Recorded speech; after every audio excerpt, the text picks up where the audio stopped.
Alright! Good morning Pilipinas and good morning world! At sa ating mga kababayang OFW at mga kababayan natin na nandyan sa Pilipinas na walang sawang sumusuporta dito sa ating munting programa, thank you so much at mabuhay po tayong lahat hanggat gusto natin. Well, anyways, tuloy-tuloy na po tayo sa tagababalita dito ng mga tamang balita at sagutin ang maling information na ipapakalat ng mga fake news spreaders, ng mga anti-Marcos, lalong-lalo na doon galing sa mga DBS na mga saltik bakabayan. Yes, dapat silang suskutin. Bakit? Kasi pag-aayaan natin sila na lagi pong naninira araw-araw kay BBM at sa Marcos sa may session sa katagal na mag-aabayan, akala mga paninira ay matutuyan sa mata ng ibang tao. So dapat silang suskutin kasi ang bagong Pilipinas, bawal po ang mga sinungaling. At syempre, kasama niyo ba rin si Sir Ivan, ang pinakabulol na vlogger sa balat ng YouTube, pinagbibigay sa inyo ng mga totoo at mga preskong balita na kinukuha natin sa ating kapitbahay na social media. So magandang buhay sa ating lahat mga kabayan and a happy Tuesday sa ating lahat. Okay, so before tayo mag-start mga kabayan, well syempre, as usual, i-check muna natin ang ating mga viewers na may maraming comment dyan sa baba sa ating comment section, ang ating pong top 5 commenters. At nandito sa listahan, ang nanguna po si Ma'am Lerma Sondita. Meron siyang 54 na mga comments. Nandiyan po si Divina Dicuaten. Meron siyang 35 na mga comments, Lynn Gonzalez. Meron siyang 29 na mga comments. Nandiyan po si Robel Ferrer Official. Meron siyang 18 na mga comments. And Esing Mariano, meron siyang 16 lahat ng mga comments. Again, thank you so much po sa ating top 5 commenters. At syempre, pasalamatan natin po mga silent viewer dito sa ating channel. Thank you so much. At syempre, pasalamatan rin po natin ang lahat ng mga viewers na lagi pong nag-like, lagi rin pong nag-shares ng ating mga videos. Thank you so much. And also mga kababayan ko, i-acknowledge natin ang ating pong mga channel members. Nandyan si Maria Hermenegilda Panso, Eliazar Tony Hinovi, Cosmo Defender, Pusong Inami, Maria Los Lagunsan, Barbara Butler, Katita Dar, Susan Torres, Edmond Castillejo, Samuel Membrado, and Via Bibar. I-greet natin siyempre ating pong mga suki, mga early birds. Yun ang una po sa pag-comment dyan sa baba sa ating comment section. Nandyan sila si Maria Midasiplon, Loles Juanillo. Nandyan rin po si Lynn Gonzalez, Esing Mariano, Ren, Florfigo Mapak, Angelita Holsinger. I-greet natin si Nida Rodelia. Nandyan rin po si Emmy Mapalad, Joselisa Moises, Jovi Montero, Aida Sinsua, Tess Faraon, Sonia Darnaila. Kasama rin po natin si May Domingo, Nura Anteg, and Mary Jane Tan. Also, i-greet natin ng belated happy birthday kay Aya Ambagan, ang apo ni Lev Ming. And also, happy birthday kay Julian Sebelyeha. Happy birthday also kay Paterno Roluna ng Bacoor, Cavite. Siya po ang bayaw ni Girly Solabo Makabayan. Also, i-greet natin ang happy birthday kay Felma Cabato from Toronto, Canada. And also, happy birthday kay Mami Daday and Daddy Lenny na nandyan sa Leyte. Greetings from Abi Pastor. Well, siya nga pala mga kabayan. Ito pong si Abi Pastor. Siya po ay isa sa membro po ng sikat na banda dyan po sa Cebu City. Yung banda po na Glitch Band mga kabayan. So, itong Glitch Band, ang genre nila, sila po yung rap metal. Under po sa genre po ng rap metal mga kabayan, kasi nung year po ng 1999, ang sumikat kasi na genre noon, yun pong alternative, rock alternative, at saka yung pong rap metal mga kabayan. So yung henerasyon na yan, dyan po sumikat po yung klase na genre niya mga kabayan. At saka pasok dyan yung Glitch na band. Itong Glitch na banda, sila po yung lagi pong front act mga kabayan. Kapag meron pong mag-concert, dyan po sa Cebu City, like for example, yung Slap Shack, yung Queso, yung Greyhounds, at saka marami pang ibang kabayan, sila po yung palaging nag-forefront act. So talaga pong kilala itong banda po na Glitch na banda dyan po sa Cebu City. And also, konting background rin po kay Sir Ivan mga kabayan. Alam niyo ba na banda rin po si Sir Ivan sa Cebu City? That is year 1997, 98, and 99 mga kabayan. Talaga pong lanog-lanog. Lagi po si Sir Ivan sa banda dyan po sa Cebu City. At meron pong history si Sir Ivan po sa bandang QC mga kabayan. Kilala ba natin yung QC? So, year 1999, doon po sa Cebu Coliseum mga kabayan, meron kaming meron kasing Battle of the Bands doon na kung saan nakasalubong ho namin, na-compete ho namin yung bandang QC mga kabayan. So, yung time na yun, ang kanila pong singer, ang kanila pong vocalist is babae pa po mga kabayan. So, babae pa ho yan. Sa mga nakilala po ng bandang QC, noong year 1999, babae pa po ang kanilang vocalist. So bakit kayo nakita po ng QC Sir Ivan? Kasi nga yung Battle of the Bands na yon, that is inter-school mga kabayan. So ang bandang QC, sila po dito yung nag-represent po ng CIT if not mistaken. So sa University of Cebu, si Ivan po. Kasi kami po yung nanalo kung saan nung nagkaroon po ng Battle of the Bands po ang UC mga kabayan, kami po yung nanalo. So nung nagkaroon na po ng inter-school, kami po yung nag-represent ng UC, yung UC mga kabayan or University of Cebu. So doon po namin nakilala itong QC. So, alam niyo mga kaabahan ko, honestly, talagang maganda po ang experience na yon. Bakit? Kasi kaming lahat po na banda na nag-represent doon, nag-compete mga kaabayan, if not mistaken, 7 kami lahat noon. Kasi nung tinanong ko the other day, ang aking kabanda mga kaabayan para po ma-recall namin for memories tungkol po sa mga nangyari noon mga kaabayan sa Battle of the Bands, sabi nila 7 daw yun lahat na banda. Meron kasing, di ba, yung school po ng San Jose, San Carlos, UP, CIT, at saka marami pang ibang makabayan. So, each of the school, meron silang nag-represent po na banda. At doon ko rin po nakilala po, again, yung QC makabayan. So, alam nyo ba, sa first 3 bands makabayan, wala pong audience na nag-represent po or nag-participate na kung saan talaga pong bibo tingnan makabayan. Totoo lang, wala pong audience ng time na yon. Sa first 3 bands na nag-perform makabayan, hindi po tumayo yung mga audience na nandun. Kasi nga doon po sa Cebu Coliseum makabayan, ang daming tao talaga. As in, kasi isipin nyo po, inter-school ho yan. So each band, meron sila mga tao, mga kasamang kabayan, mga fans nila. So marami talaga. 7 banda ang nag-represent doon or nag-compete doon. So isipin natin, i-picture natin, marami hong taong nandun makabayan sa Cebu Coliseum. Kami po pang-4 ang nag-perform. And honestly makabayan, maniwala mo kasi hindi, kami po yung bandang nagpatayo po sa mga tao. Totoo lang, honestly. Totoo yan.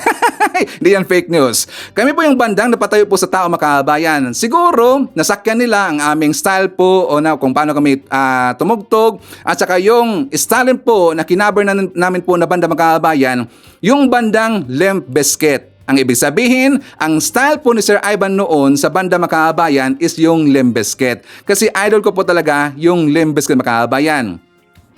So first song pa lang po, kasi each band makabayan, 3 songs lang po ang i-perform or i-play makabayan. So 3 songs po, first song pa lang po, kinanta Sir Ivan, tumayo na po lahat makabayan.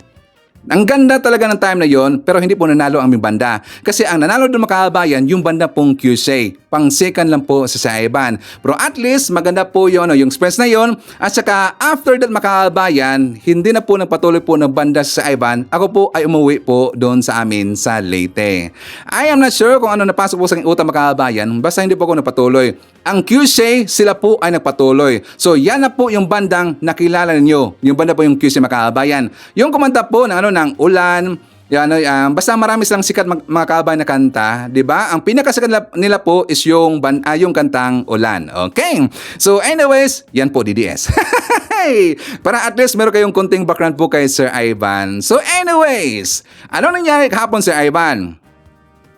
Well, unahin muna natin po. Kasi nga, di ba meron pong nangyaring hearing, nag-resume po yung hearing makabayan sa budget ng OBP plus DepEd doon po sa Kamara. As usual, hindi pa rin po napakita ito pong si Sara Duterte makabayan. Hindi nagpakita. Doon po sa hearing makabayan, before tayo pupunta doon kay Sara Duterte, kasi nga di ba nagkaroon siya ng press con, doon muna tayo po sa Kamara. Kasi nga kahapon makabayan, 'Di ba meron pong apat doon na cite in contempt kasi nga hindi naman po dumalo doon sa hearing mga kabayan. 'Di ba sila si Acosta, yung si Jenna Acosta, yung si Fajarda, dalawang pong Fajarda mga kabayan, si Sunshine at saka yung si Gerald, and also ito pong si Otario. Kasi hindi naman po sila dumalo for the fourth time yata or five na mga kabayan.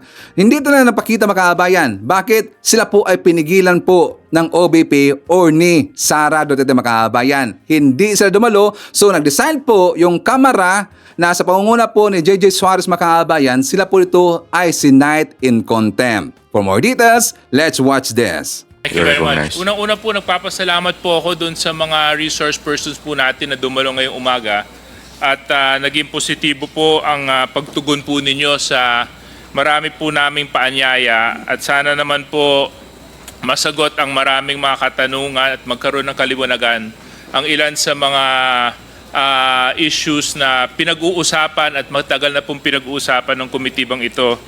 Nais ko lang po malaman, Mr. Chair, with regards to the other resource persons, can I get clarification from the COMSEC? Were you able to provide them the subpoena for today's hearings? So it was received by Mr. Ortonio, Attorney Sanchez, Ms. Acosta, Ms. Villa del Rey, Mr. Fajarda, Mr. Tenido, and Ms. Rabago. There is also a timestamp when it was received per individual, Your Honor. Thank you very much. So, Mr. Chair, based on the narration of our COMSEC, I think the committee has gone over and beyond what is usually practiced by committees when it comes to invitations for resource persons and witnesses to attend our hearings. At nakikita naman po ng lahat ng mga mamamayan natin na sumusunod sa atin na regular naman po ang hearings ng Committee ng Good Government patungkol sa issue na pinag-uusapan natin sa pondo ng Office of the Vice President at sa Office of the DepEd Secretary nung panahon po siya ay kalihim ng kagawaran pong ito.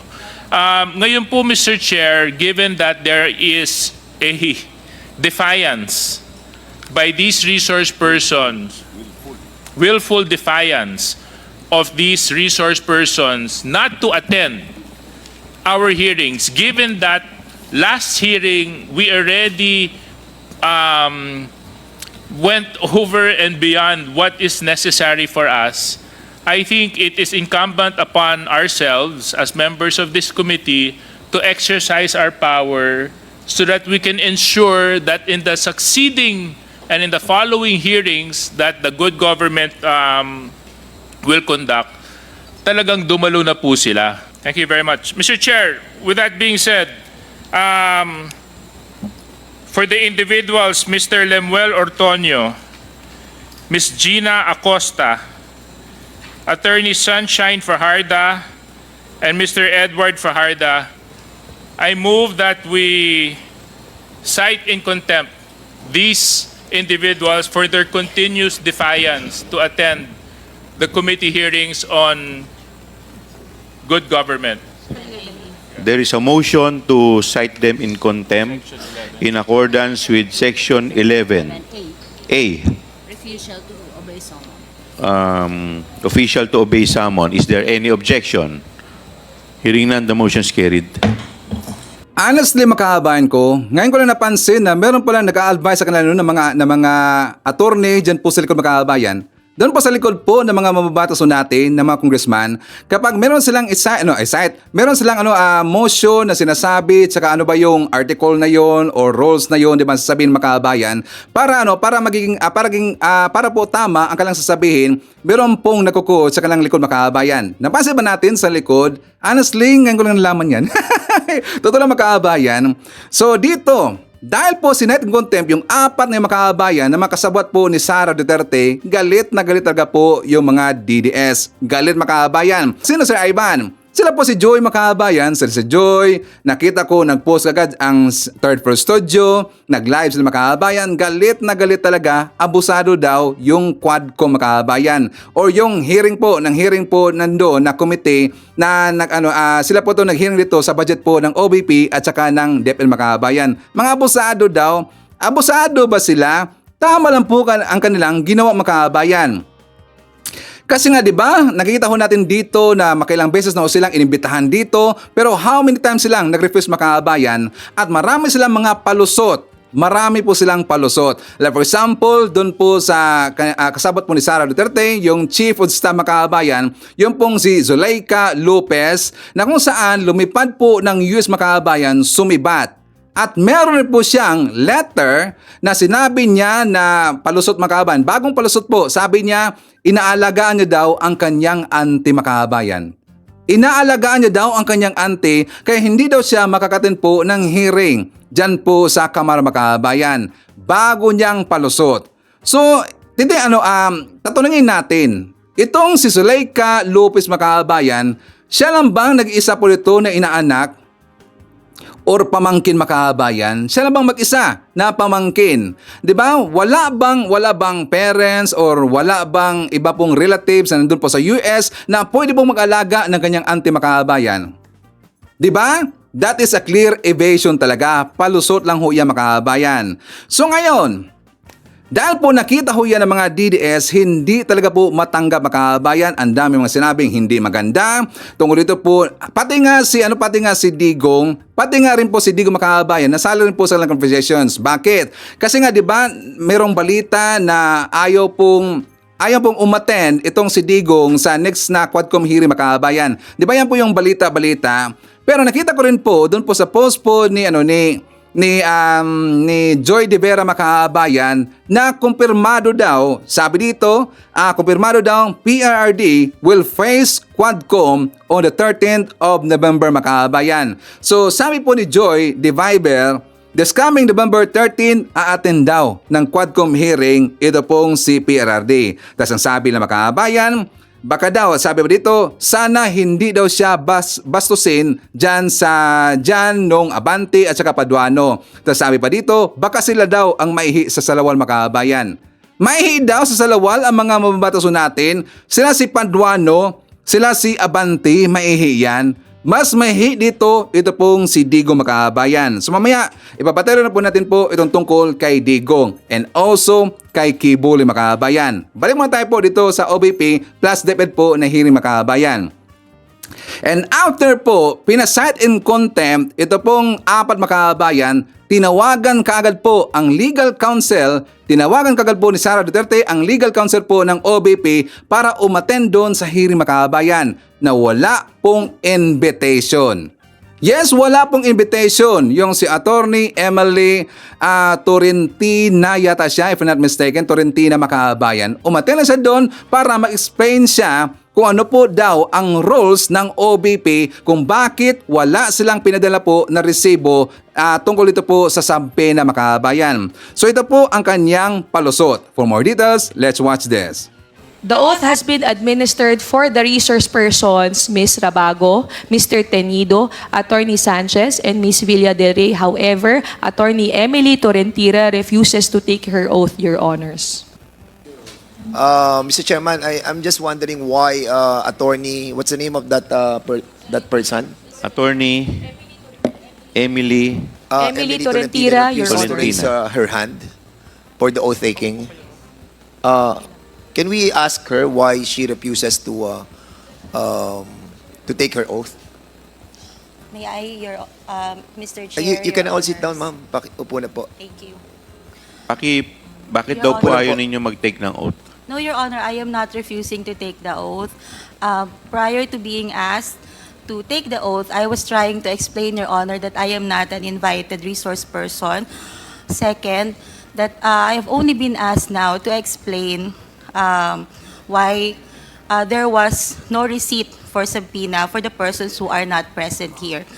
That is what I am trying to say, Your Honors, respectfully. I just wanted to explain that as part of the Legal Affairs Division of the office, I wanted to explain why we did not receive.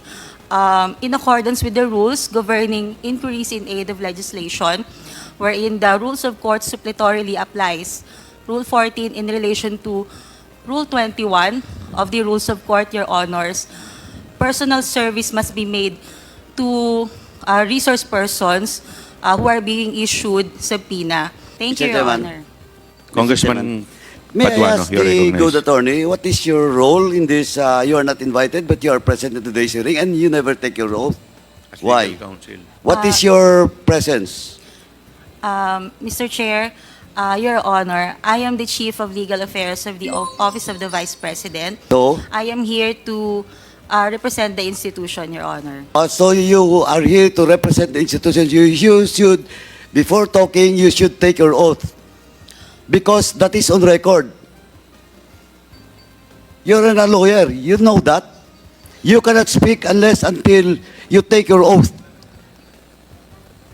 That's the rule, internal rules of this House and this committee. You cannot speak unless you take your oath. Or else, I will move to excuse you in this room. Your Honor, if I may, Um, Mr. Chair. Point of order, Mr. Chair. Mr. Chair. What is your point of order? Yeah, I take the position of Congressman Paduano. I really don't know why she's here. Has she forwarded any explanation written as to her attendance? Hindi, Mr. Comsec. Chairman, Mr. No, Chairman, Mr. Chairman. Mr. Chairman, a while ago, she was trying to tell us that she is the representative of the Office of the Vice President. And if you are the representative of the Vice President, you have this reason to take your oath as well. No, but other than that, Mr. Chair, before we can even proceed to asking her to take her oath, has she communicated officially to the committee that she is indeed representing the Office of the Vice President? Is there any letter that whereby Attorney Tolentino is given authority to represent the Office of the Vice President, COMSEC? Congressman Paduano. Thank you, Chairman. Anyway, Mr. Chairman, first and foremost, since the good lawyer has no written authority coming from the Vice President, second is that she never take her oath. So, Mr. Chairman, first, I move that we strike out all, on record, all the statement being made by the good attorney. Seconded. There's a motion raised by Congressman Paduano, duly seconded. Is there any objection? Hearing none, the motion is carried. And second, Mr. Chairman, I move that we excuse the good lady attorney in this room and to request the SAA to escort the good attorney outside of this room. So move, Mr. Chairman. Seconded. There's a motion to excuse the good attorney from this room, which is duly seconded. Is there any objection? Hearing none, the motion is carried. Mr. Chair, if I may respectfully request... You're not, you're out of order. You're not reg- Boom, napahiya. Gugong talaga eh. Kasi nga, umaten siya dyan sa hearing makahabayan, even she is uninvited, wala po siyang invitation makahabayan, basta nag-gate crash po siya dyan po sa, sa hearing na yan, at para po i-explain kung bakit hindi siya nagbigay po ng resibo na tungkol dito po sa sabi na makahabayan. At saka, hindi pa nag-take on makahabayan. Hindi nag-take oath, takot siya. Katulad po kay Sara Duterte makahabayan, takot kasi mag-take oath kasi kapag sila po ay magsisinungaling, malilintikan sila makahabayan. So kung ano po ang kanilang amo, ganoon po ang kanyang mga alipuris makahabayan. Diba? Tapos nakita ba natin yung mukha po ni Attorney Emily Torrentina yata siya makahabayan. Diba? Napakaamo talaga. Pero meron akong nakita na video nung umalis na po siya dyan sa House makahabayan, talagang hindi madrawing ang kanyang mukha makahabayan. Galit na galit talaga eh. Galit na galit. Bakit? Kasi hindi niya nakumbinsi ang mga congressman makahabayan. Hindi niya nagawa ang kanyang role or mandato galing po kay Sara Duterte. So walang kwenta makahabayan. Ngayon, at dahil nag-mission failed po ang ginawa po ng attorney na yon, which is yung legal counsel yata ang tawag sa kanila, doon po sa OBP makahabayan, kaya nagkaroon kaagad ng press con ito pong si Sara Duterte na nandun siya sa Bacolod City makahabayan. Di ba ang tagal pong hindi napakita ni Sara Duterte? Kasi nga doon po sa kanyang press con, tinanong siya ng isa po sa mga reporter makahabayan kung saan daw siya sa mga past few days na makahabayan na saan daw itong si Sara Duterte kasi nga hindi natin siya nakikita. past few days ba? I think week yun mga kababayan, or 1 week or almost 2 weeks, hindi po natin po nakita itong si Sara Duterte. That is after po sa kanyang last na press con na siya po ay nag-meltdown mga kababayan. Diba? After po sa kanyang press con na yun, na siya po ay nag-meltdown, wala na po tayo pong nakita na, na balita dito po kay Sara Duterte, even po sa Baguio mga kababayan. Diba wala?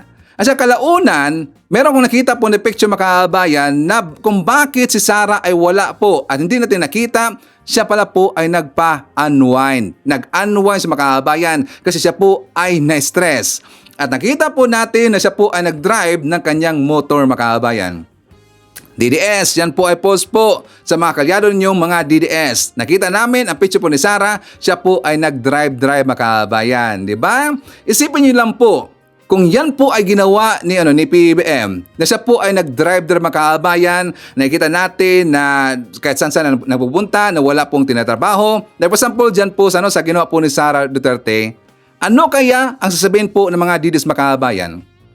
Hindi kaya sila po makakagulo dito at saka puno kagad po ng mga paninira mga kababayan. Pero dahil po si Sara Duterte ang kailan nakita po sa picture na nag-unwind ng motor-motor, alam nyo ba ang caption mga kababayan?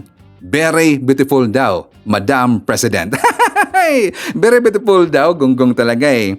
Tsaka during po sa kanyang press con kahapon mga kababayan, meron talaga pong napaganon po sa aking tenga. Bakit Sir Ivan? Kasi meron dong isang mainstream media, isa pong reporter mga kababayan, if I'm not mistaken, siya po ay Bumbo Bacolod yata yun. Kasi nga tinawag niya na Madam President, ito pong si Sara Duterte. At ano pong tuwang-tuwa, ito pong si Sara mga kababayan. Ito po ang ating ebidensya. Madam President, Ponce Espino Muradyo Bacolod. Vice President pala. Madam President, Ponce Espino Muradyo Bacolod. Vice President pala. Sorry, parang nagmamadali ako, excited din. O diba, Bumbo Bacolod mga kababayan, nagmamadali talaga eh. Para sa akin, yun po ay intentional. Klaro naman talaga eh, yun po ay intentional. Bakit? Kasi lahat po ng mga journalist, lahat po ng mga reporter, kilala nila kung sino po yung presidente mga kababayan. Yung kanyang sinabi para po sila matawa, yun po ay intentional. So yan po talaga po katarantaduhan mga kababayan kung talaga eh. Ang sarap po pitikin yung reporter na yun, pasaway talaga eh. Okay, so dun po sa kanyang press con mga kababayan, anong napansin mo Sir Ivan? Pangit po ang signal. Di ba? Ang pangit po ng signal mga kababayan. Talagang ang pangit talaga eh. Hindi natin masyadong marinig po ang kanyang mga sinasabi mga kababayan. Kasi hindi maganda ang reception doon. Until doon po sa may bandang gitna na po mga kababayan. So napansin ko doon, meron siyang sinabi. Kasi nga, tinanong siya na isang reporter kung may plano ba siya ang atin po doon sa hearing mga kababayan. Alam niyo ba ang kanyang sinabi? Mga DDS, alam niyo ba sinabi po ng amo ninyo? Sabi niya, may plano lang daw siya or atin lang daw siya sa hearing mga kababayan kapag feel niya na makikipag-away daw. Diba? Tarantado talaga eh, gonggong mga kababayan. Hindi ba yan kalokohan? Ang answer mo, harap lang daw siya doon po sa hearing sa budget po ng OBP plus DepEd mga kababayan kapag feel lang daw niyang makikipag-away. Atin daw siya mga kababayan. At saka meron siyang sinabi doon na hindi masyadong clear mga kababayan. Sabi niya, ang plano daw niya na atin na daw sa hearing is coming January mga kababayan. Yun po aking narinig doon. Kasi nga hindi masyadong malakas eh. Sabi niya, this coming January daw. Isipin niyo po, ganun ba na klase na presidente ang gusto niyo mga DDS? Isipin niyo po kahit konti malano, wala po talagang respeto si Sara sa ating pong batas mga kababayan. Walang respeto po si Sara sa Kongreso. At yan po hindi maganda po na role model mga kababayan. At dapat wala na po talagang maupo po na isang Duterte this coming 2028 or sa next year po na eleksyon mga kababayan. Kasi ngayon pa lang po nakikita na ho natin na hindi maganda talaga ang kanyang karakter. At wala po sa kanyang karakter ang magiging isang leader po ng ating bansa mga kababayan. Dagdag pa ni Sara Duterte. Ano Sir Ivan? Sabi niya sinisingle out siya mga kababayan. Sinasingle out ba siya? Di ba yung mga ibang ahensya mga kababayan? Ang tanong isipin natin, bakit nakakasagot kaagad po yung mga ibang ahensya kapag sila po ay tatanungin ng kanilang budget mga kababayan? Napansin ba natin, meron bang problema ang ibang ahensya Di ba ang may problema dito, only lang po itong DepEd nung time pa na siya po ay isang sekretary makabayan and also ang OBP. Yan lang po ay ang may problema. Kaya siya po lagi ang nahihighlight dito sa balita. Bakit? Kasi ayaw niyang sagutin po ang mga question sa kanya kung bakit saan or saan po ginamit ang mga budget makabayan. Lalong-lalo na yung confidential funds. Ayaw niya kasing sagutin, kaya hindi niya po pwedeng masabi dito kung bakit siya dito ang sinisinggol makabayan. Pamumulitika ba? Pamumulitika ba yung mga magtatanong po yung ating mababatas kung saan ba ginamit po yung budget makabayan? Pamumulitika ba yan? Di ba? May karapatan po na malaman po ng taong bayan kasi nga pera ho natin yan makabayan. Pera ho yan ng taong bayan. So may karapatan tayong malaman kung saan nila ginamit ang budget po ng OBP at saka yung DepEd. Lalong-lalo na maraming butas makabayan. Ano yan, Sir Ivan? May butas doon, di ba? Sa disbursement, doon po sa resibo. Una, walang signature. Second, meron pong issue doon na wala pong date makabayan. Meron pong issue doon na hindi natin kilala kung sino po yung nag-sign makabayan. Sino, Sir Ivan? Si Mira Grace Piatos, di ba? Hindi natin kilala. At saka maraming issue ho doon na dapat pong sagutin po ni Sara Duterte. Gonggong naman kasi. Brate nila makabayan. Kasi sino ba ito nung una na nagpagulo makabayan? Sino itong unang napagulo? Di ba siya lang po? Sino unang bastos dito? Siya po yung bastos makabayan. Bakit? Kasi siya po ay spoiled brat plus brate nila. Gonggong kasi. So makabayan ko, sa tingin nyo ba okay lang ba ang asta ni Sara dito na pinakita niya? Sa tingin nyo ba okay lang ba na siya po ay maging presidente makabayan? Kasi nga meron po siyang tanong rin doon. Dagdagan natin makabayan. Kasi meron tanong doon. Di ba sinabi po ni Digong na in-advisean niya ito pong si Sara Duterte na as fast as she can umalis na sa politika makabayan. At saka maghanap lang daw ng negosyo, kung anong pwede niyang pasukin po ng negosyo, basta iwasan lang daw yung politika makabayan as fast as she can. Yun po ang sabi po ni Digong. Pero ano ba ang kanyang sagot makabayan? Sabi niya, sinagot niya itong si Digong na sabi niya na iniisip pa daw or meron tamang panahon dyan kasi nga babasa na po natin makabayan para hindi tayo para hindi po tayo magkamali. Sabi dito, sabi niya, pagkatapos niya akong sabihan na tumakbo ako ng mayor, tumakbo ako ng vice mayor, sasabihan niya ako na hindi niya tinapos makabayan, darating din tayo doon. Darating din tayo doon na hindi ako sasali sa politics. Ako man, gusto ko din. Ang problema ko is that I need to answer to 32.2 million Filipinos who gave their trust and confidence for me to be the vice president of everyone. Hindi lang 32.2 million. Ang tanong dito makabayan, kasi sabi niya, ang nagpapigil daw sa kanya na kasi daw dapat daw niyang sagutin at dapat daw ang problema daw dito, dapat sumagot daw siya sa 32.2 million na bumoto sa kanya makabayan. Ang tanong, meron pa bang 32.2 million na bumoto sa kanya makabayan? Ngayon, question ho yan ni Sir Ivan DDS. Ngayon, meron pa bang 32.2 million? At bagay pa bang sasabihin niya na merong bumoto sa kanya na 32.2 million at utang daw niya na sagutin ito dun sa mga bumoto sa kanya makabayan? Meron pa bang 32.2 million? I don't think so. Wala na po ang 32.2 million makabayan. Kung bakit umabot po ng 32.2 million na bumoto sa kanya? Dahil ho yan sa Marcos supporter plus sa mga loyalista makabayan. Kaya dumami po at saka umabot po ng 32.2 million na voter sa kanya. Ngayon, wala na po makabayan, iilan na lang po. Bakit mo yan nasabi sa Ivan? Kasi nga diba, sa mga rally nila, kung meron pa ho silang 32.2 million makabayan, matagal na pong natanggal sa pwesto si PBM dahil po sa people power. Nag-prosper ba ang kanilang people power hanggang ngayon? Di ba makilang beses lang tinatawag po or nanawagan sila na mag-people power makabayan? Nag-prosper ba? Successful pa? Di ba wala makabayan? Doon pa nga lang sa EDSA Shrine or doon po sa footbridge, 17 na po lahat ng mga nagpuntahan doon makabayan. Tapos how many days nilang nag-prepare dyan na magkaroon po ng EDSA People Power sa November 8? Or yes, that is November 8 makabayan. Nangyari ba last Friday? Wala. Only 17 na po lahat yung mga nagpuntahan mga kababayan. Yan ba ang 32.2 million? Gonggong talaga eh. So wala na ho yung mga kababayan. Hupas na po.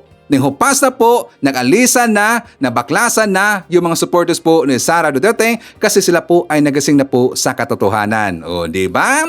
So, anyways mga kababayan ko, pupuntahan natin mamaya itong si Digong. But before that, syempre, isa natin. Nandyan po si Maria Cristina Manimbao.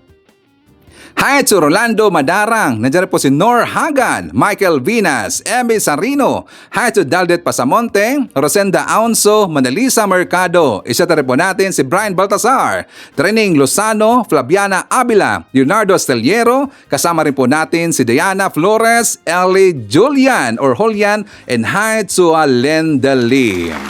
Okay, so before mag-touch po at saka aapak po sa topic po natin kay Digong Makabayan plus ito pong si Kibuloy kasi meron pong nangyari kay Kibuloy Makabayan. Siyempre, ibabalita muna natin dito itong ating good news. For more details, let's watch this. Nilagdaan na ni Pangulong Ferdinand R. Marcos Jr. ang panukalang Create More Act na makakatulong para gawing prime investment destination ang bansa at makabuo ng mas marami pang dekalidad na trabaho para sa mga Pilipino. Habang sumisigla ang ating ekonomiya, inaasahan ang lalo pang paglobo ng mga nais mamuhunan at pag-usbong ng mas maraming trabaho sa bansa. Nilagdaan na kasi ngayong araw ni Pangulong Ferdinand R. Marcos Jr. ang Create More Act o Corporate Recovery and Tax Incentives for Enterprises to Maximize Opportunities for Reinvigorating the Economy. Target itong makaengganyo ng mas marami pang foreign at domestic investor at gawing prime investment destination ang Pilipinas sa pamamagitan ng pagpapabuti ng mga insentibo sa buwis at patakaran sa mga lokal at dayuhang namumuhunan. Create More Act is a resounding testament of our commitment to make the Philippines the destination of choice for investment. Create More sets the stage for a business landscape that empowers our enterprises and enhances their growth prospects.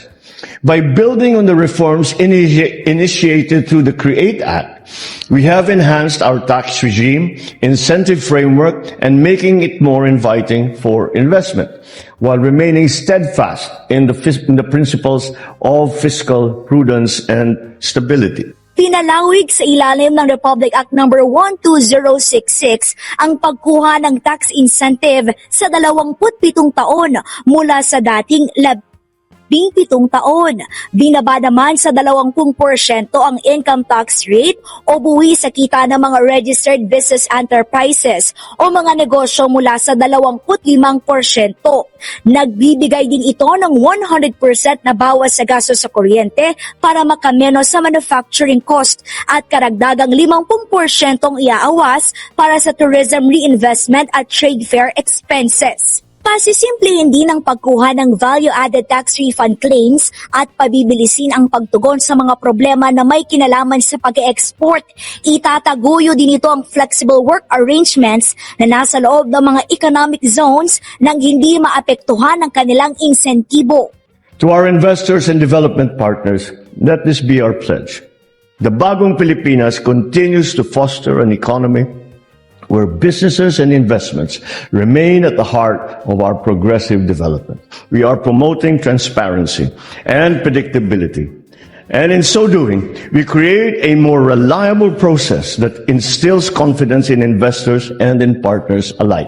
Tinutugunan din ng Create More ang ilang probisyon sa dating batas para mas maging patas sa mga Pilipinong negosyante. We are also clarifying local taxation during the income tax holiday and enhanced deductions regime. This creates a fair and balanced system for local taxes, giving businesses greater certainty, while ensuring that local communities also benefit from their presence. Dahil dito, inaasahan ang pagbubukas ng mas maraming negosyo na magbibigay ng mas maraming trabaho at oportunidad sa mga Pilipino. As we open new doors of opportunity, we drive businesses to reinvest their capital, build upon the workforce, and initiate a ripple effect that will be felt across generations.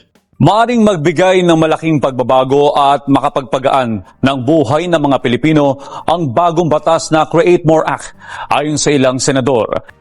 Pagdami ng trabaho at mas makakahikayat ng mas maraming investors. Ito ang paniwala ng ilang senador na magiging bunga ng pagsasabatas ng Create More Act. Pinirmahan na ni Pangulong Ferdinand R. Marcos Jr. ang batas. Ang sabi ni Senate President Francis Escudero, ang Create More ay layuning hikayatin ng investors na mamuhunan sa Pilipinas. Sa ilalim din ng bagong batas, padadaliin daw nito ang sistema sa value-added tax provisions na nakasaad sa batas, partikular na dyan ang proseso sa VAT refund claims. Sabi ni Escudero, bahagi ito ng kanilang pangako sa Senado na mapagaan ang buhay ng mga Pinoy.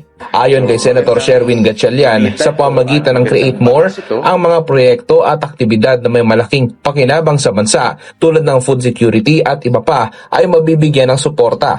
Doon naman sa mga bagong investors natin ay maaakit sila dahil mas malawak at mas mahaba yung mga incentives na ibibigay natin sa kanila pag nag-invest sila dito sa ating bansa. Naniniwala naman si Senator Juan Miguel Zubiri na puputulin ng Create More Act ang red tape sa investment sector. Paliwanag ng senador, gusto nilang mapadali ang proseso sa VAT refunds.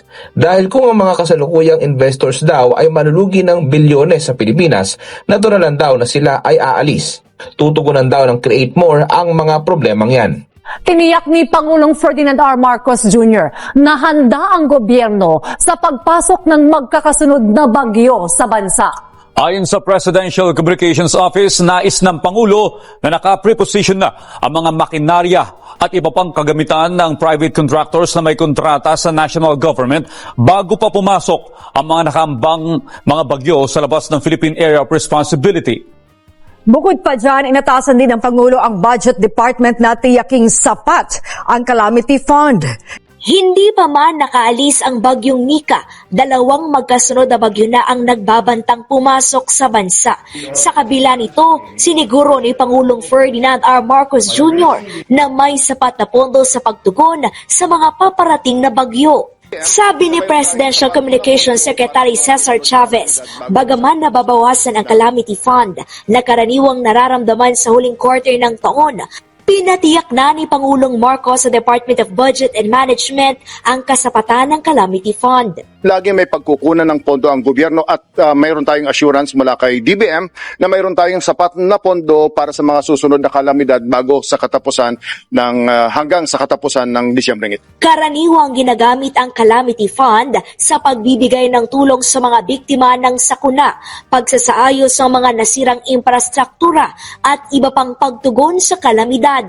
Para sa taong 2024, aabot sa 22 billion pesos ang inilaang pondo para sa Calamity Fund. Samantala, inatasan ng punong ehekutibo ang Department of Public Works and Highways at Department of Transportation na abisuhan ng kanilang mga private contractor para mabilis na i-deploy ang kanilang truck at mga kagamitan bago pa dumating ang prosesyon ng mga bagyo. Mahalaga ito para makapagsagawa ng mga clearing operations sa mga kalsada at mabilis na makapaghatid ng tulong ang gobyerno. Saklaw nito ang mga attached agencies ng Transportation Department at DPWH. Yung mga trucks nila, yung mga makinarya nila, yung mga private contractors na may kontrata sa gobyerno, DOTR, DPWH, dapat naka-preposition na din. Yan ay may instruction siya sa DOTR, may instruction siya sa Department of Public Works and Highways in attached agencies of DOTR and DPWH, yung mga trucks ng mga contractor na may kontrata sa national government ay dapat katulong na sa prepositioning. Talaga pong very challenging times ngayon kay PB Makabay, no? Tingnan nyo, ang natama na naman kayo, ngayon yung Isabela, yung part po sa Ilocos Sur Makabayan, yung Abra, at saka marami pang iba, talaga, no? Grabe, no? Sunod-sunod yung bagyo Makabayan.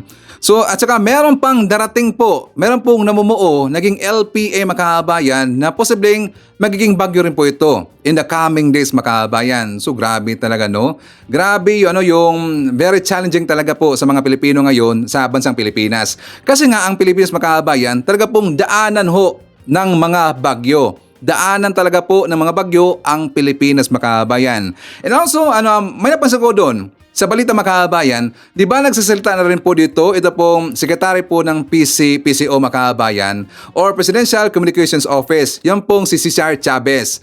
Yan po yung maganda makabayan. Unlike doon sa kanyang pinalitan yung isang makabayan na hindi po masyadong nagsasalita in front po sa mainstream media. Maganda ho yan kasi nakita natin dito, nagtatrabaho po itong si Chavez makabayan para po bigay siya dito ng mga informations, sasagot siya sa mga informations po ng mga fake news po ng mga ibinabato po ng mga DDS makabayan. Yan po yung maganda. Kapag meron pong narinig po ng mga fake news ang ating gobyerno makabayan, maganda ho yan. Dapat yan po ay sasagutin kagad po ng taga PCO makabayan. Okay? So good job po kay Cesar Chavez. Anyway, pag-usapan natin po yung tungkol po sa bagyo. Kasi nga alam ho natin hanggang makabayan may nakikita pa rin po kayong mga pictures na for example yung time po na namigay po ng yero, namigay po ng plywood or flyboard at saka yung kahoy makabayan, di ba si PBBM? Di ba sabi nila, dahil po nakita nila sa picture na yun ang po ang kanilang nakita makabayan, nag-assume sila kaagad na bahay aso daw yung gagawing bahay po doon po sa mga nabiktima po ng bagyo makabayan. Di ba bahay aso kaagad nga sinasabi? At saka yung latest, bahay daw is TL outlet makabayan. Yun lang daw ang gawing bahay. Pero hindi kasi nila alam na yun lang po ay isang assurance makabayan. Assurance lang po yun na sila po ay tutulungan po ng ating gobyerno. Hindi naman nila yun dadalhin makabayan. Kundi yun po ihatid po kung taga saan po ang mga beneficiaries po natin. Hindi nila alam. Okay? So ngayon, dahil kinutya nila, nilalait nila na bahay aso daw, bahay STL outlet daw, yung tulong ni BBM doon po sa mga nasalanta po ng bagyo makabayan, ipapakita natin sa kanila kung ano po ang ibinigay rin po ng tulong ni Digong sa panahon po ng bagyo makabayan. Alam niyo ba is only tarpaulin plus kahoy makabayan at saka binigay niya na pera, cash assistance is only 5,000 pesos makabayan. 5,000 pesos lang po ang bigay po ni Digong. Kay PBM, magkaano? 10,000 plus nagdagdag siya ng another 10,000 makabayan. Kay Digong 5,000 lang, tas tarpaulin plus kahoy makabayan. Ito po ang ating ebidensya. Let's watch this. Nag-aabiso na mismo si Pangulong Rodrigo Duterte na mamimigay ang pamahalaan ng 5,000 pisong ayuda sa kada pamilyang naapektuhan ng bagyong Odette. Pinabibili rin ng Pangulo si Interior Secretary Eduardo Año ng tarpaulin o kaya ng mga puno ng niyog na bumagsak lalo na sa Siargao para maging pansamantala raw na pantapal sa mga bahay na nasira. Kasabay niyan sinisi ng Pangulo ang batas kaya hindi siya agad nakapagdeklara ng state of calamity. Basag ang DDS. O, di ba tarpaulin? Don't me DDS. Kasi nga nangutya kayo, nalalaat kayo, well, hahanapin natin ang ginawa po ni Digong makabayan. Kasi yan po narinig po ni Sir Ivan noon.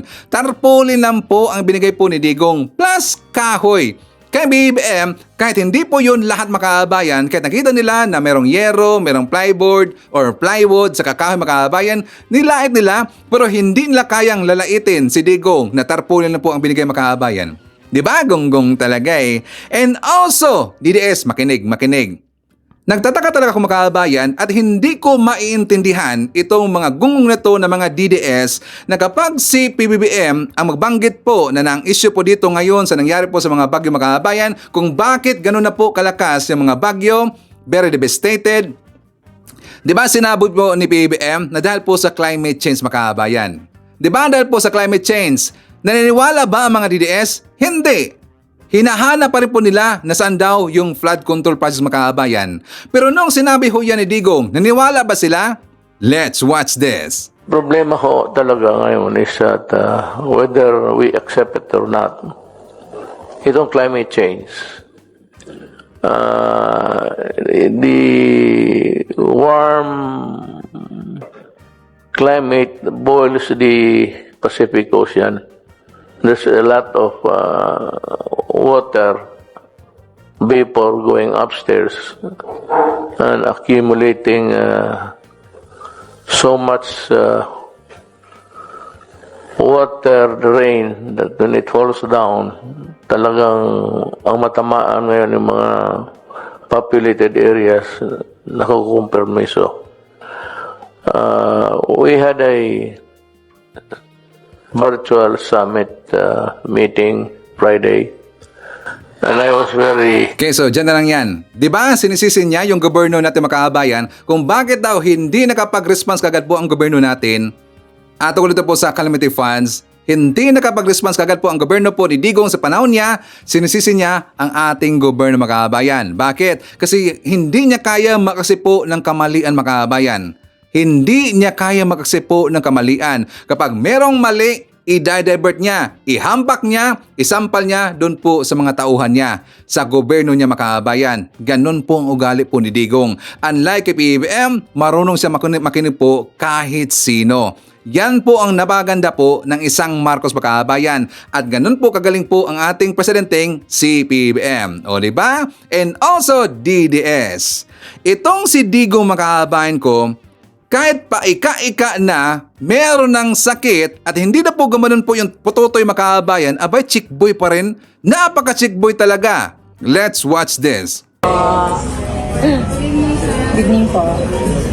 Kaibigan po. Good evening po. Taga-saan ka? Taga-saan daw? Hi, sir. Sinong birthday? Wala po. Wala po, pero malapit na birthday ko. December. December 14. Sir, kain po. Happy birthday. Thank you po. Anong news po yun?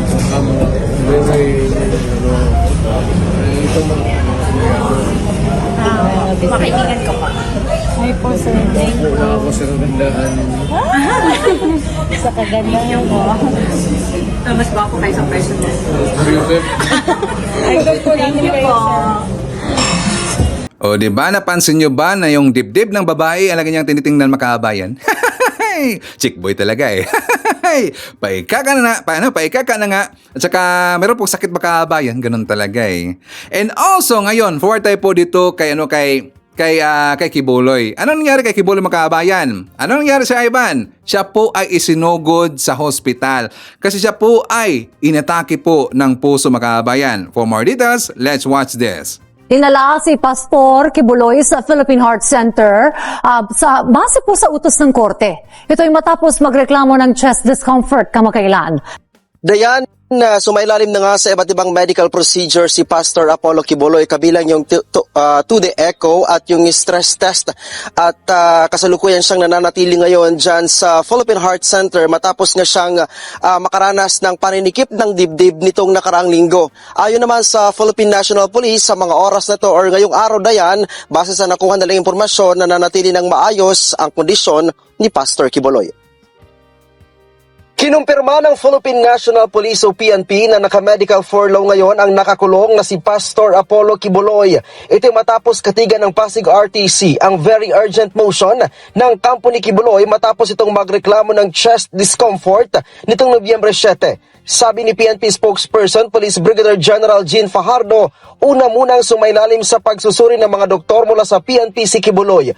Paliwanag ni Fajardo, walang kagamitan ng PNP General Hospital para sa ilang pagsusuring gagawin kay Kibuloy, kaya't sa Philippine Heart Center ito dinala base sa utos ng korte. Lumabas po doon sa medical examination na kinondak po ng health service ay meron po siyang irregular heartbeat that may be considered as life-threatening. So, ang kanilang recommendation po ay ma-check po siya further to check kung ito bang kanyang kino-complaint na pagsisikip po ng dibdib ay maaari pong could lead to a more serious case. Pasado alas 7 nitong Nobyembre 8 nang isugod sa Philippine Heart Center si Kibuloy. Hindi pa masabi ng PNP kung ano ang dahilan ng irregular heartbeat ni Kibuloy, lalo pat araw-araw naman daw itong nag-a-avail ng kanyang sunning time mula alas 8 hanggang alas 9 ng umaga. Just to make sure po na hindi po malalagay sa alanganin po yung kanyang buhay po at yung kanyang medical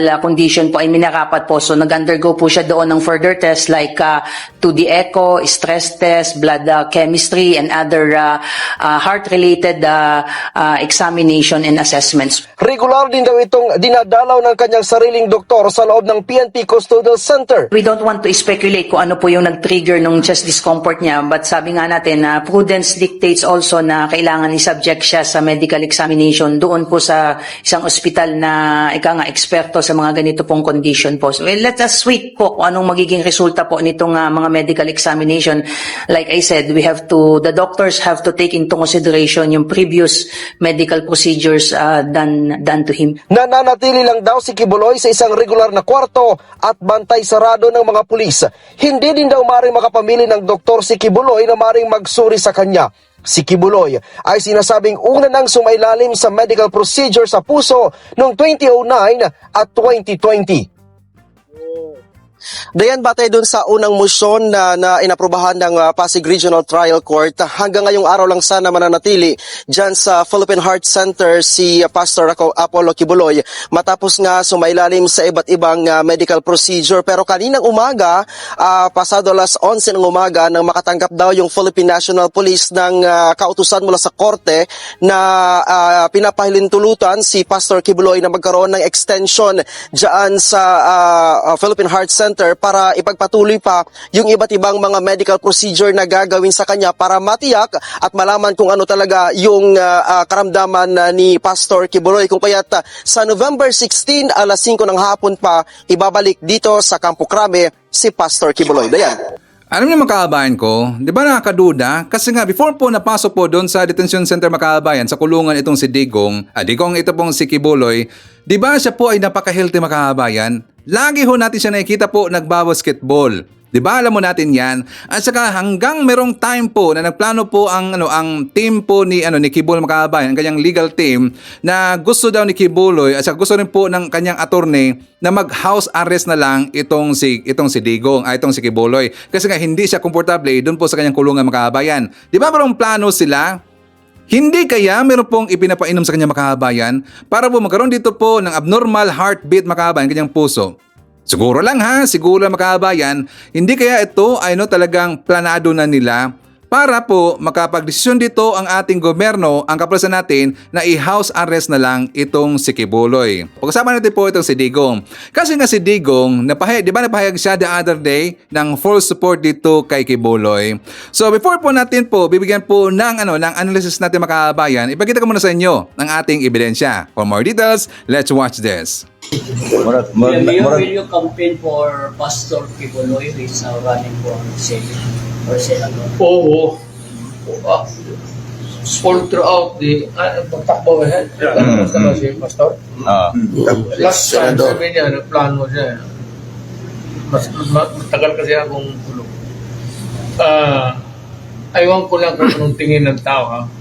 Baka ganun-ganun lang.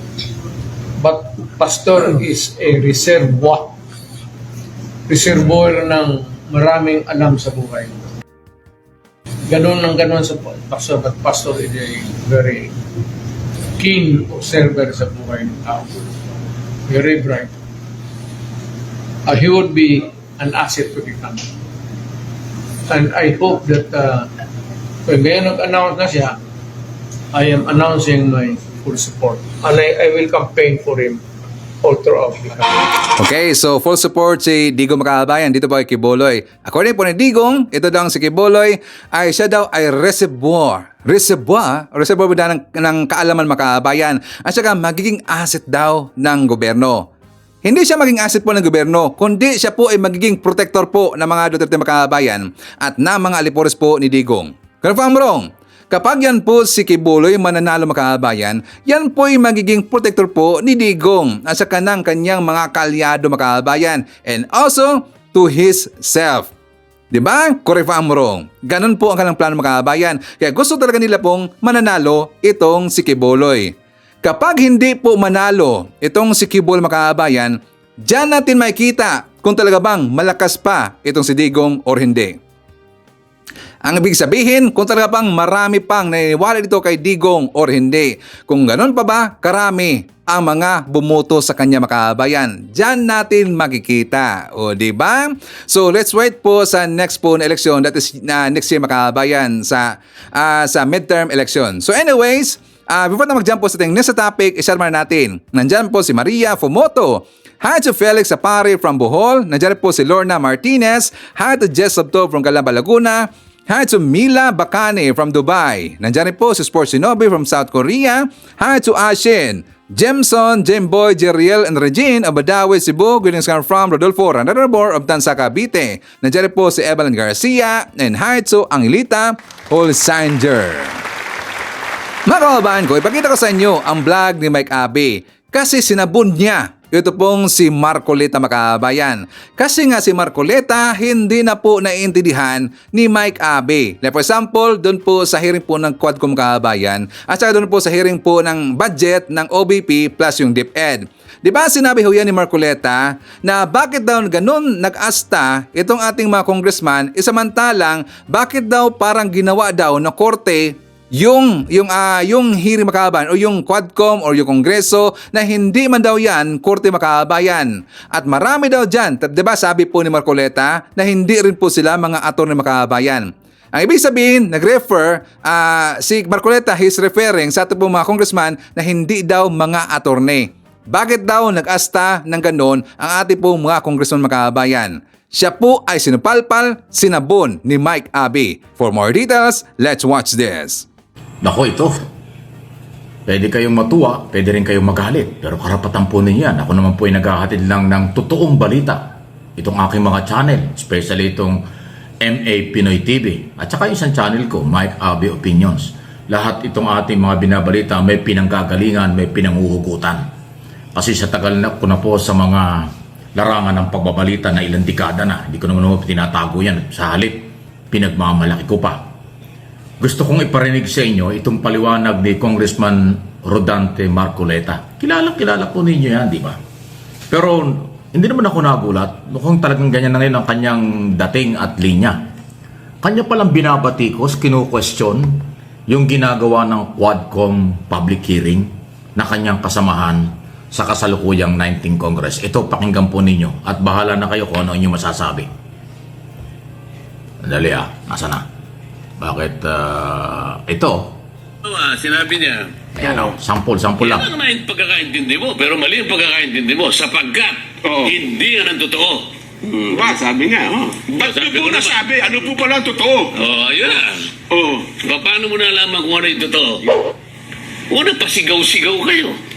Kawawa yung mga tao. Unang-una, hindi nyo gawain yan. Pangalawa, wala kayong kakayahan para gawin ninyo yan. Bakit? Yung 4 na chairman ng committee na yan, walang abogado yan kahit isa yan. Kung bago ka lang dito sa NTPH, Yun yung matindi, So yun ang matindi. Hindi pala abogado. Aba, naloko na. So, totoo naman yon. Si Congressman Ace Barbers, at saka hindi ho talaga abogado yon. Alam naman natin yan. Kaya lang, ako nagugulat din dito sa batikos na ito ni Congressman Marcoleta. Kasi ito si Marcoleta, alam naman nating may tapang at talino. House leadership na tamaan niya ang direksyon ng Quadcom at mukhang marami natutok na sa... Ayan diba? Pero bakit ganon? Sige, tuloy nga natin kasi siya po ay patuloy na ini-interview dito sa isong ito. Ano ba inyong masasabi dyan sa iba pang mga pananaw at opinion, observation ni Marcoleta sa Quadcom public hearing? Yung mga parameters at yung mga sukatan na nakalatag sa mga jurisprudence. Well, sa statement na yun ko, ako personally, sa hinuha ko, sa tingin nila, ay mukhang nasusunod at mukhang tama ang ginagawa nila, Kong. Halimbawa, yung, sino ba yung kaibigan mo, sinabihan niyo nag-interview, kaibigan daw, si Abante. Antiporda po. Antiporda. Abante, Congressman po. Gawin natin halimbawa si Benny Antiporda. Hindi lang ako naawa kakapon. Ano nga gawin natin halimbawa? Ano yung tinanong sa kanya? Ang tinanong sa kanya kung totoo ba yung sinabi na ikaw ay involved dito sa smuggling ng droga. So, sabi niya, ay nabanggit yung pangalan mo. Hindi po kanya. Hindi po kanya. Paliwanag siya, di ba? Katunayan niya, si Colonel Acerto, hindi niya nababanggit ang pangalan ko at di wala ako sa... Kinigera hindi niya nakikita sa kanyang report. Ayan yung talakayan nila, gathering si Benny Antiporda. Bigla may sumagot agad na, Your Honor. Teka muna, bago na mangyari yun. Ang katibayan po na hindi po totoo yan kasi po, yung dalawa pong witness, naglaban po yung kanilang Magkaiba ng statement, Kaya kanya, ang aking pong pagkakaintindi dyan, ay talaga pong hindi po ako involved. Opo. May sumagot ngayon. Yun nga. Yun, ako. Pasigaw pa eh. Ito yung nakakatawa dyan eh. Merong isa dyan na kapag nagtanong, palaging galit. Yan ay Para si Paduano yan, But it does not follow. Tama po. Bakit daw? Meron bang ganun? Hindi. Yung judge ba? Ayan o. Yan o, si Congressman Rodante Marcoleta po yung ating tinutukoy. Yan nyo, kilala ako nito, kilala ko rin siya. Pero, ayan nga po, ipinakikilala ko sa inyo, pinarinig ko sa inyo, na more or less, actually mahaba yung interview niyan, marami pala siyang pagtutol o hindi sang-ayon doon sa proseso, style ng pagtatanong ng Quadcom na binubuo ng 4 na congressman na hindi daw abogado. Ayan. Totoo naman, hindi si Barbers, si Abante, si Paduano, at si Fernandez, hindi talaga mga abogado. Pero ang tanong ko lang, ito naman ay tanong ko, huwag naman kayo magagalit. Ang abogado lang ba ang may karapatang maging chairman ng komite? Abogado lang ba ang pwedeng maging congressman? Abogado lang ba ang pwedeng magtanong? Sa gustong malaman in aid of legislation? Ako, hindi, natatanong lang din po ako. Kasi sa pagiging congressman o kahit senador o kahit anong posisyon, kadalasan naman po malayo talaga yung kung ano yung pinag-aralan sa posisyon. Sa isang presidente, hindi naman kailangan ng presidente abogado. Hindi naman kailangan ekonomista lang. Doktor, kailangan pagka-hospital, doktor. Pero sa paggawa ng batas, kailangan talaga dyan, marami ang panghuhugutan. Hindi lang abogado. Dapat lahat ng sektor, kaya nga mayroong marginalized sector, party list law. Kumakatawan sa iba-ibang sektor, nagagawa ng batas. Kaya nga may doktor, nagagawa ng batas. May abogado, hindi lang abogado. May ekonomista, may magsasaka, may manggagawa, may mangingisda, at business group. Yan po yung halo-halo sa Kongreso. Kaya nga, House of Representatives, di ba? Kinatawan ng mamamayan sa Kongreso. Boses ng lahat ng sektor sa Kongreso. Kasi ang Kongreso, bulwagan. Opisina ng lahat ng sektor na elected congressman, party list at district congressman, nakakatawan sa taong bayan. Ang Kongreso ba ay ginawa para lang sa mga abogado? Tanong ko lang yan. Ang Kongreso ba ay ginawa para lang sa mga matatalino? Ang Kongreso ba ay ginawa para lang sa marunong magtanong o hindi? Aba, hindi po. Kaya nga, House of Representatives. Pasintabi na Congressman Marcoleta, magkaibigan tayo, kakilala mo, kilala kita. Pero ako may nagtatanong lang din. Yung sinasabi mo, nire-respeto ko. Yung pananaw mo na parang mali, dahil hindi naman sila mga abogado, mali ang pagtatanong, sa'yo yan. Taong bayan na ang bahala sa'yo. Pero, sa aking observation, kasi ako ay Pilipino, broadcast journalist din po ako, at political blogger. Aba, yan po yung aking paniniwala. Hindi exclusive para sa abogado lang ang magtanong, mag-imbestiga, at maging chairman ng Committee in Aid of Legislation. Walang ganon sa saligang batas. Lahat may karapatan. Total, in aid of legislation lang naman yan. Gagawa ng batas eh. Hindi naman korte yan eh. Kung korte yan, obligado. Abogado, para maging judge ka. Para magtanong at sa hukuman, judge, prosecutor, private prosecutor, at defense counsel, lahat yan abogado. Pero sa Kongreso, hindi po kailangan yun. Hindi lahat ng oras ay kailangan abogado. Pangalawa, ang dami namang member na abogado, yung senior vice chairman. Senior vice chairman, overall vice chairman ng Quadcom Committee. Abogado na, retired general pa, Romeo Aco. Si Adjong, abogado. Si Gutierrez, abogado. Mga congressman yan. Si Luistro, abogado. At madami pang abogadong member ng komite. Hindi naman monopoly ng chairman ang public hearing. Ang chairman nagpipreside lang at nagtatanong. Pero ang kabuuan ng desisyon, kaya nga merong motion, subject for approval.